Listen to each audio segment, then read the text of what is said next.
राजनीति में लोग कह रहे हैं किसानों की लड़ाई अगर कोई लड़ रहा है तो सांसद वीरेंद्र सिंह जी लड़ रहा है, और किसानों के लिए अभी हाल में ही नर्सरी पढ़ने जा रही है, इस पर क्या कहना? देखिए, मैंने जल शक्ति मंत्रालय की मीटिंग में ही किसानों की समस्याओं के संदर्भ में सवाल उठाए थे। हमने कहा था कि किसानों को धान की नर्सरी डालने का समय आ गया है, उनके खेत तैयार होने हैं, इसके लिए पानी की आवश्यकता है। हमारे यहाँ जंगली पशु और जो पालतू पशु हैं उनके पीने के लिए पानी उपलब्ध नहीं है, इसलिए जितने भी तालाब गड्ढे सूख गए हैं उनको पंप कैनाल चला करके उन्हें भर दिया जाए और तेजी के साथ नहरों को चला करके किसानों को बेहन डालने के लिए पानी उपलब्ध करा दिया जाए। मेरे इस सवाल पे आपने देखा होगा कि भारत सरकार ने इस पर संज्ञान में लिया है और लेकर के सारे नहरों को चलाने के लिए उन्होंने आदेश किया है। मैंने जिलाधिकारी से भी बात किया और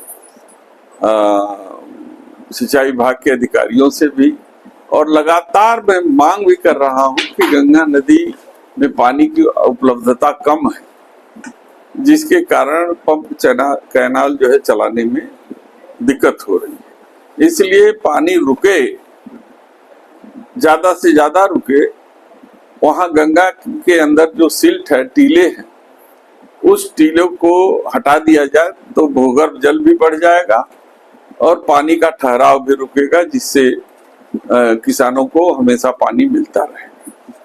बरसात के दिनों में आपने देखा होगा कि पानी गंगा नदी छिछला होने के कारण गंगा के किनारे कटते जा रहे हैं और कटान में जो क्षेत्रीय जनता किसान है उसकी जमीन गंगा के अंदर समा जा रही है। सरकार की पॉलिसी ये है कि जमीन का मुआवजा वो देती नहीं, फसलों के मुआवजे दे करके उसको टालने का प्रयास करती है। आखिर जमीन जो गंगा में समा गई है तो उसका मुआवजा लेने का अधिकार तो किसान को है, तो ये सरकार ऐसी पॉलिसी क्यों नहीं बनाती है कि उन किसानों के खेतों को, जिनके खेतों के कटान के कारण गंगा में समा जा रहे हैं, उनको उचित मुआवजा सर्किल रेट के अनुसार मिले। सरकार के पास बड़े बड़े उद्योगपतियों को उनके कर्जे माफ करने के लिए पैसा है, लेकिन किसानों के खेतों के मुआवजा देने का उनके पास पैसा नहीं है। तो ये किसान विरोधी सरकार है, इसलिए बहुत ज्यादा उम्मीद नहीं की जा सकती।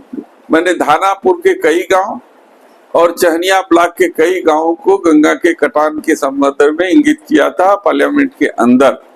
सिंचाई विभाग ने केवल 2 गांव को, धानापुर के नरौली और चहनिया ब्लॉक के टांडा कला गांव को चयनित किया है। बाकी गांव के लिए कहते हैं धन आ जाएगा तो हम उसको भी करेंगे, और उसके लिए दोनों गांव के लिए धन स्वीकृत हो गया है और आगे की कार्रवाई लंबित है। अभी आपने लोकसभा में एक मुद्दा था जो दिघवट गांव को लेकर 7 गांव की जमीनें ताल घोषित हो गई थी और वहाँ के किसान बहुत परेशान थे, इस पर क्या?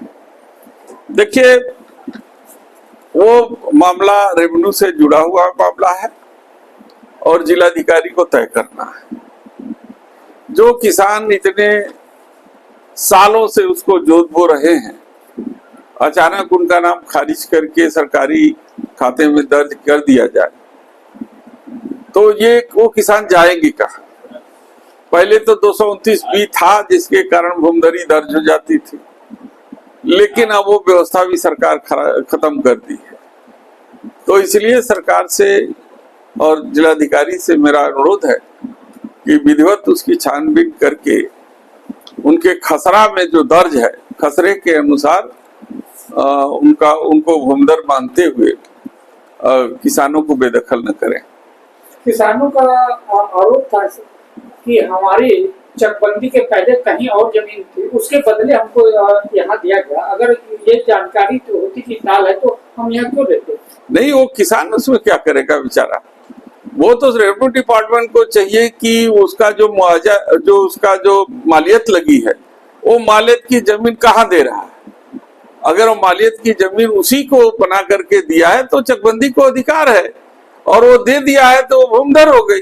इसको भूमधर से हटाने का कोई राइट ही नहीं है जो है रेवेन्यू डिपार्टमेंट को। और भूमधरी में नाम उनका चढ़ना चाहिए। जो नाम कटा है वो गलत कटा है। और किसानों से मेरा अनुरोध है कि वो न्यायालय का शरण ले। न्यायालय जरूर जो है उनकी बात को सुनेगा और उनका सहयोग मैं भी करूंगा। धन्यवाद।